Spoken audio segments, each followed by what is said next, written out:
¿cómo les va? Tengan todos muy pero muy buenas noches. Nos encontramos como siempre hace 12 años en la televisión pública para hacer El Refugio. Tengo tanto material en este programa que sería un milagro que entre todo, pero va a entrar todo, lo prometo. Está Teresa Parodi con nosotros, está Fernando Spinner y la alegría que a mí me da Teresa, que presenta un disco el 5 de noviembre. Spinner, que Abayay ingresó en la cuenta regresiva Camino al Oscar, película que hemos defendido en todos los medios, película que nos gusta muchísimo. Bueno, está Spinner con nosotros, pero claro, hoy es 17 de octubre, o sea que vamos a hablar de qué significó el 17 de octubre, aquel día de 1945 en que la gente salió a la calle y reclamó y pidió la presencia de Perón. Ahí están las imágenes del año 1945, un día histórico, y está en el estudio Ernesto Salas, que es un historiador, Mariano Plotkin, que es historiador también, Eduardo Gruner, que viene seguido, todos son autores de libros muy importantes. En el caso de Gruner, El sitio de la mirada, Mariano, Mañana San Perón, La resistencia peronista, Ernesto Salas, y vamos a hablar de este día que cambió, no tengo ninguna duda, la historia de la Argentina, ¿no? La cambió radicalmente, porque un movimiento popular con enorme fuerza se imponía por encima de la política de esa época, que había puesto preso a Perón. Perón va al hospital militar y del hospital militar va a la Casa Rosada. Uno podría preguntarse, ¿fue armado por Perón esto? ¿Fue el pueblo el que salió a defenderlo con tantas garras? Quizás las dos cosas, ¿no es cierto? Bueno, pero lo vamos a hablar con gente que sabe.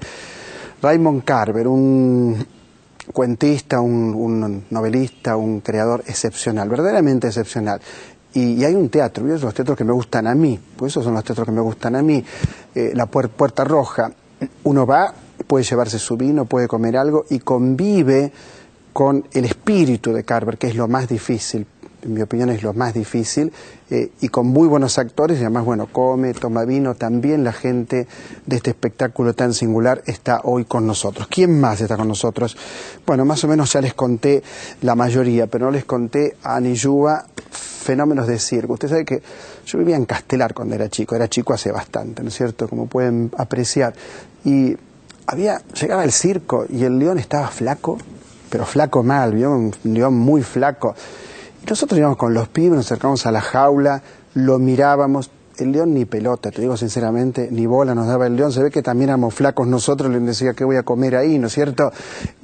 Los trapecistas daban un poquito de pena, pero qué universo poético y cómo lo aprovecha Aniyúa, qué impresionante cómo lo aprovecha. Me gustó muchísimo el libro de microrelatos. Está Aniyúa con nosotros también. Y la televisión argentina cumple 60 años. La primera transmisión también fue un 17 de octubre de 1951, el discurso de Eva Perón, pero de allí en más la televisión dio fenómenos como La familia Gesa, que miraba mi mamá, miraba La familia Gesa, Historias de jóvenes, figuras como Guillermo Cervantes, Luro, como el negro Brizuela Méndez, como Colombo. Ahí está la transmisión, la primera transmisión de, por supuesto, la televisión pública el 17 de octubre de 1951. Pero después la televisión siguió su camino, un camino que tuvo Ángel Magaña, Jorge Salcedo, Osvaldo Miranda, Mirta Legrand, que tuvo los sábados circulares de Mancera. Tantas cosas, no tengo mucha información, pero algunos programas los veía yo, como Piluso y con Coquito, ¿no es cierto?, a las 5 de la tarde. La televisión, como todo el país, tuvo una época terrible, que fue la dictadura, donde mi amiga Norma Leandro, mi amigo Stivel, a quien vi en Caracas todavía con vida, todo el clan Stivel, Bárbara Mujica, tuvieron que exiliarse, porque usted sabe lo que son los genocidas, ¿no? No paran de perseguir, no paran de matar.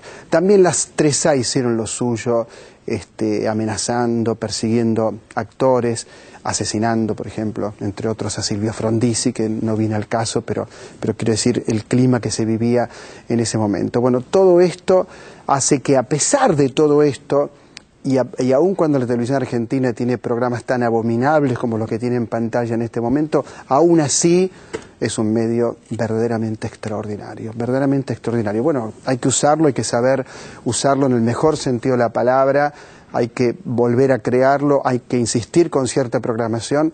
En mi opinión, la programación de este canal es excelente. Usted dirá, claro, si trabajas ahí, ¿qué vas a decir? No, lo pienso y los que me conocen saben lo que digo, es cierto. Me dolió el otro día que Tomás Abraham, en un debate que vi en TN, un muy buen debate que hicieron en TN, me dolió que dijera que Canal 7 Estel está prohibido.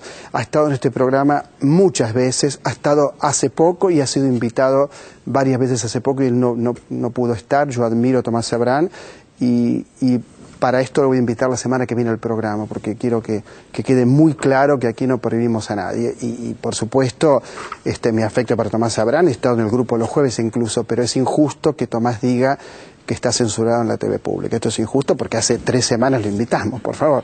Entonces, no pudo venir él, pero nosotros lo invitamos. Bien, vamos a otro tema, vamos a saludar a los amigos que están esperándonos, que son Ernesto Salas, Mariano Plotkin, lo pronuncié bien, y Eduardo Gruner. ¿Cómo les va? ¿Cómo están ustedes? Bien, qué gusto que estén acá, muchas gracias por venir. ¿Qué significa el 17 de octubre? ¿O qué significó en la historia? Te pregunto primero.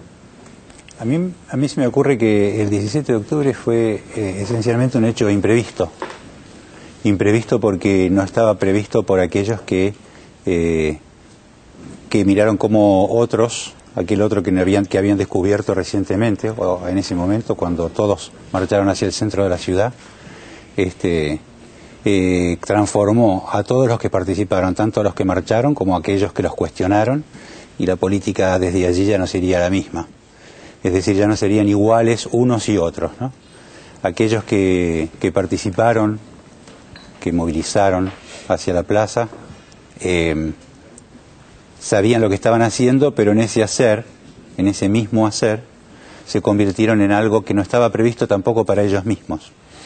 Y aquellos que los cuestionaron, o sea, aquellos que no los habían visto y que de repente los vieron, también cambiaron. Es decir, las cosas no serían iguales. Autor, Ernesto, de la Resistencia Peronista, ¿no es cierto? Mariano, ¿tenés la misma mirada? Vos escribiste Mañana en San Perón. ¿Tenés la misma mirada? ¿Te parece que estuvo muy organizado? ¿Esto lo organizó Perón? ¿Hubo un desborde por parte del pueblo trabajador impensado a lo mejor en ese momento? ¿Cómo lo ves? Mira, sí estoy de acuerdo en el sentido fue imprevisto, y creo que fue imprevisto para Perón también, fundamentalmente.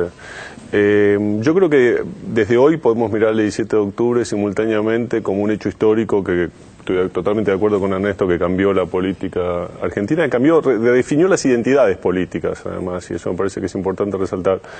Pero también se ha convertido en el mito de origen del peronismo. Esa es otra dimensión que también hay que rescatar. Es decir, se convirtió en una narración del pasado para darle sentido al presente y al futuro, ¿no?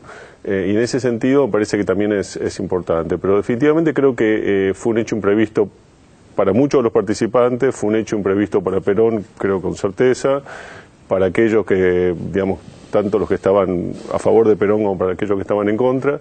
Y creo que lo más importante fue que contribuyó a redefinir las identidades, y no solo políticas. Creo que a partir de ese momento, buena parte de las múltiples identidades que cruzan a cualquier individuo, de alguna manera se condensaron en esta dicotomía peronista-antiperonista. Me parece que eso también es importante. Eduardo Gruner, siempre que te veo te felicito por un libro que escribiste hace mucho, que es El sitio de la mirada, que a mí me parece extraordinario, y El fin de las pequeñas historias, ¿no? Y ahora acabas de ganar un premio muy importante de ensayo, ¿no es cierto? ¿Por el último libro, La oscuridad y las luces, sí. Que es sobre la revolución de Haití, sí. ¿No es cierto? Primera revolución, insólito. Primera revolución de independencia de la historia americana, efectivamente, y olvidada y ninguneada, como se dice, muy frecuentemente. Digo, más allá de analizar estrictamente, que en televisión no se puede, por supuesto, ¿no? Lo que fue el 17 de octubre, a mí el ingreso de los cabecitas negras, los morochos, los pobres, los sudorosos, los que se lavaban las patas, como decían la ultraderecha en la fuente. A mí esto me parece un hecho maravilloso, ya me parece una fiesta ese hecho. Sí, sin duda, y a ver, voy a tratar de ser lo más claro posible. Yo no soy de los que piensan que ahí ocurrió una revolución social en el sentido profundo, estructural del término. Sí que, como decían recién Mariano y Ernesto, que sin duda hubo un antes y un después del 17 de octubre en la historia política argentina, y no solamente política, sino que creo que sobre todo el impacto, el estallido que significó eso para el imaginario cultural de la sociedad, ¿no? Hay una cosa que a mí me interesa mucho y que no me parece, hasta donde yo sé, no está bien trabajada, bien estudiada, que es qué sucedió con el 17 de octubre en la literatura. Digo, cuando vos pensás en textos que van desde la fiesta del monstruo, ya que mencionaste la fiesta, ¿no? Hay otra interpretación de la fiesta que es la fiesta del monstruo de Borges y Bioy, pasando por Casa Tomada de Cortázar hasta Las patas en la fuente de Lamborghini. Digo, son cosas muy diferentes, tanto desde el punto de vista estilístico como ideológico, ¿sí? Sí. Pero que muestran el impacto cultural que significó esa invasión de las masas, llamémoslo así, inesperada, como acá se decía, en la normalidad burguesa de la época, ¿verdad? ¿Se podría decir que nace otro país en el 17 de octubre, que nace un país que era invisible y que tiene visibilidad este país, Ernesto? Está bueno volver al tema que planteaba Mariano de la identidad. Sí, cómo no.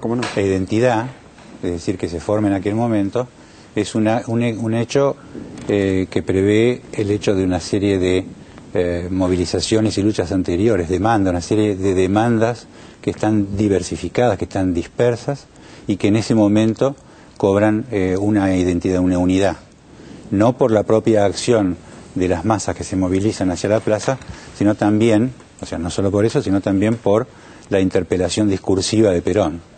Es decir, lo que hay ahí es un acto político, es decir, la constitución de un movimiento, o en este caso sí de un movimiento social y político, pero al mismo tiempo el hecho de que las personas, como dije al principio, que las personas que protagonizan ese acto, no van a ser iguales porque ahora se reconocen en una especie de mismidad. Es decir, ese reconocimiento que hasta allí no estaba explícito hace que eso sí cambie efectivamente la política, la sociedad, pero al mismo tiempo abre una puerta que significó al mismo tiempo un antagonismo político muy fuerte, ¿no? Es decir, hemos vivido la segunda mitad del siglo XX, incluso hasta hoy, digamos, con el paradigma de que el peronismo fue el que abrió la puerta de la concepción del amigo y el enemigo, digamos, ¿no?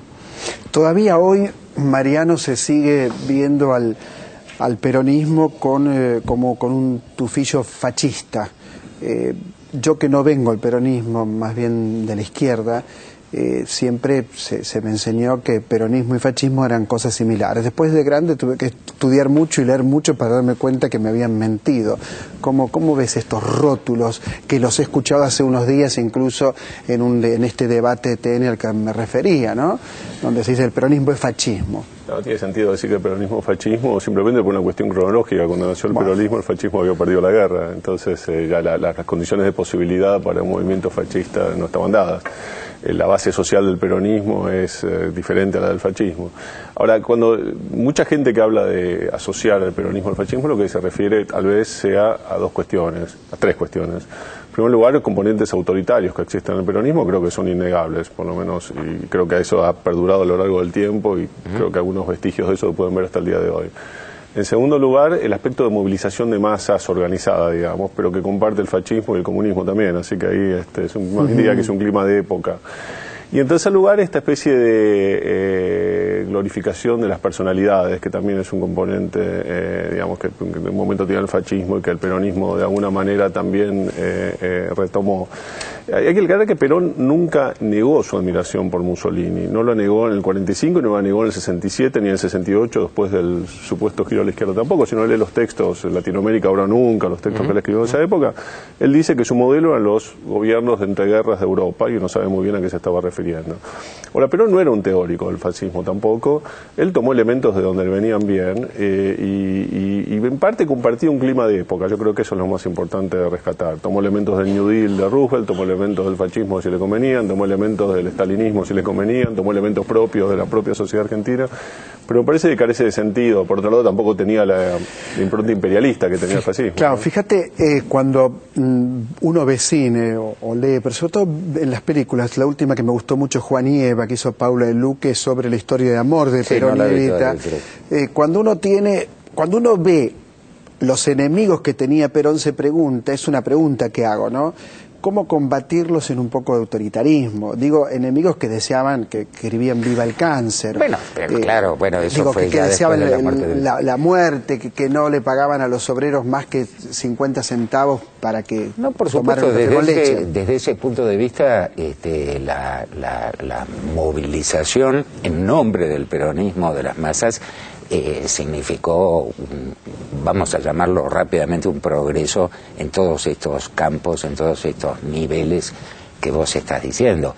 Hay que tomar en cuenta que la crispación de clase que existía en ese contexto histórico fue llevada, digamos, hasta un límite posible del sistema por el peronismo, ¿no? Siempre se dice, John William Cook, si no me equivoco, decía que la lucha de clases en la Argentina pasa por peronismo, antiperonismo, pero hay que tomar en cuenta también, y va a la discusión anterior que se estaba teniendo, que también pasa por adentro del peronismo, y siempre ha sido así, en esa suerte de caldero múltiple complejísimo que fue el movimiento peronista, que como vos sabés tuvo sus alas derechas, sus alas izquierda. Tuvo las tres. Entonces, en ese sentido, la comparación con el fascismo me parece que es absurda, sobre todo porque acá estamos hablando de un país semicolonial, dependiente, y no de una potencia con pretensiones imperiales como podía ser la Alemania o la Me gustaría algo que Italia tendríamos que haber hecho época. al principio, que era que me alcancen los libros que tienen. Tendríamos que haber hecho sin hacer este cruce, que en las cámaras no queda demasiado bien y me deben estar odiando por esto. No importa, pero es bueno mostrar libros en cámara, ¿no? Por ejemplo, este es de Mariano Ben Plotkin, El día que se inventó el peronismo. La televisión nunca muestra libros en cámara, entonces nosotros en este programa sí los mostramos. Norberto Habeger, Cristiano descamisado montonero. Flora Castro, Ernesto Salas, El origen de la guerrilla peronista, Uturuncos, y les cuento que Eduardo no trajo los libros, pero son maravillosos. O sea, El fin de las pequeñas historias, yo lo recomiendo, El sitio de la mirada, y el último, que es La oscuridad y las luces, ¿no? Muchas gracias a los tres, muchas gracias por el aporte al programa, realmente muchas gracias. Estamos transmitiendo El Refugio, hay muchísimo material, como siempre en la televisión pública y como siempre en este programa. Enseguida regresamos.